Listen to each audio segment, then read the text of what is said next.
Before we get into this latest story, don't forget to hit the subscribe button if you haven't done so already. Respite from uncertainty and Migración Colombia's online system with Residency. So after more than 12 years of having Colombia as my main base and 10 years of various work visas, I've finally managed to get residency. Truth be told, since securing a 2-year M visa as an independent worker in 2022, residency wasn't a major priority. An M visa puts one on the road to residency. For most who have such a visa for work reasons, that road is a 5-year one, i.e., after 5 years of consecutive M visas, no breaks allowed, one can then apply for residency. Thus, getting back on an M visa after the weaker V visa, effectively a tourist with official permission to do certain work, which I had from 2020 to 2022, meant I was rather relaxed about my situation compared to the more troubling visa application times in 2020 and 2021. For some background on all that, see Colombia's tough love. Nonetheless, the M visa I had was due to expire in November this year, so I was facing into another nervy renewal process, one just never knows.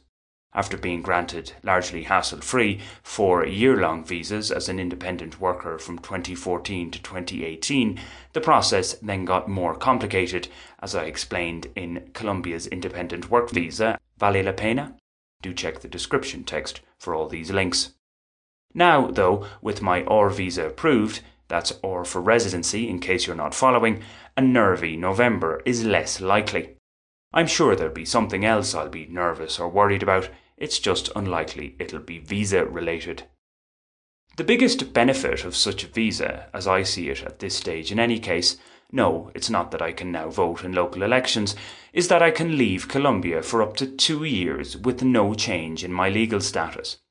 It might seem strange that I'm highlighting this as a positive after just getting residency, but I'm referring to the flexibility or freedom it offers. An M visa, in contrast, is invalidated if one is out of Colombia for more than 180 days. Linked to this, I've always had this concern, justified or otherwise, about having difficulties with my bank if I no longer have a valid foreigner identification card, Cédula de Extranjería. It was with my Cédula de Extranjería that I opened my current Colombian bank account, and they can be quite bureaucratic here about such matters. Oh, the ID you have linked to this account is out of date? We can't let you access your funds, so.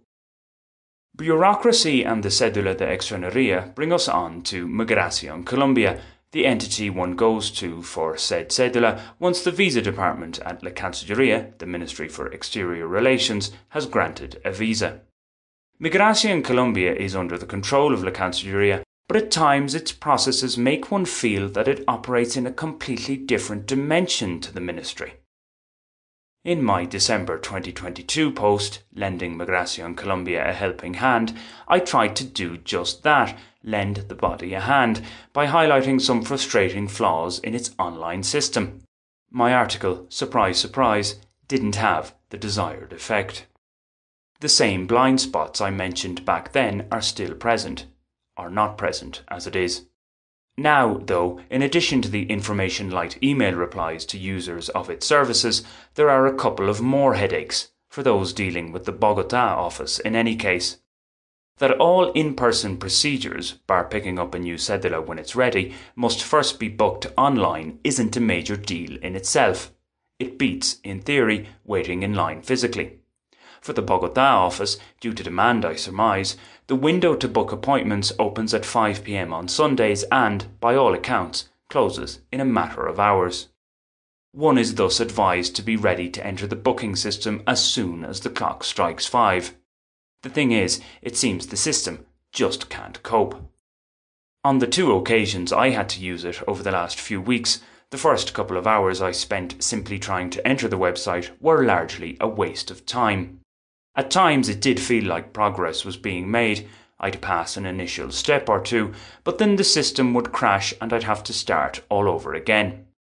For fear of missing out on reserving an appointment, especially for registering my R visa and with it applying and paying for a new cedula to reflect my changed circumstances, something that has to be done within 15 calendar days of getting a visa. I didn't take a break from trying to enter the system. On reflection, it seems that one would be better off waiting until 7 p.m. It was only after that time that I started to make progress. Yet, as mentioned, there's the fear of entering the system too late. Sorry, all appointments have been booked out for this week. There is probably a sweet spot time-wise, I'm just not sure where it is. And now, having completed the process, I don't really care. As things stand, I won't have to deal with Migración again, in this sort of way that is, until May 2029. Who knows what my circumstances will be then. Therein lies another benefit of my R visa, not having to use Migración Colombia's online system for years to come. I'm fairly sure it's already taken, if not quite years, certainly months off my life. Even what had previously been a rather simple procedure, checking if my new cedula was ready, turned out to be more complicated than I remember it before. It took me a long time to find the appropriate online page. In mitigation, I was searching on my phone. Perhaps the website is more easily navigated on a PC or laptop. I do wonder, though, if Migración Colombia is cursed.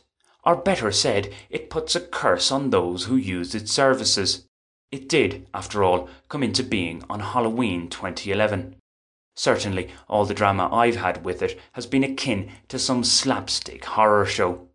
Migración Colombia, a nightmare on Bogota's 100th Street. Box office potential, that. Have you subscribed to this channel yet? If not, why not do so right now? It's free and only takes a second. Thanks!